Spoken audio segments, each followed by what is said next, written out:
আজকের মেনু ছিল চিকেন।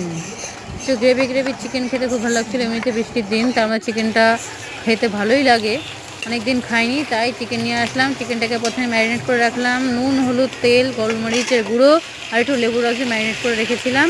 আর কয়েকটা আলু দিয়েছি। এরকম চর্বিওয়ালা চিকেন খেতে আমার দারুণ লাগে, সেই কারণে এরকম চর্বিওয়ালা চিকেনে আমার বড় মশাই নিয়ে আসে।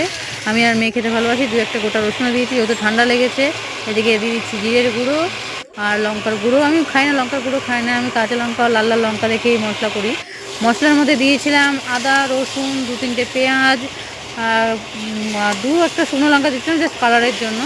আর দিয়েছিলাম গোটা কয়েকটা গরম মশলা আর দুটো তেজপাতা। তোমরা এটা কখনো তেজপাতা মশলা করে দেখো, দারুণ টেস্ট আসে। এই যে আমার মেয়ে যেরকম দারুণ দেখালো, এটা হচ্ছে কষা মশলা, মানে চিকেনটা কষাতে কষাতে এটা আমার মা মেয়ে খেয়ে নিয়েছিলাম। দারুণ খিদে পেয়েছিলো, চিকেন কষার গন্ধ দেখে খিদে পেয়ে গেছিলো মামের।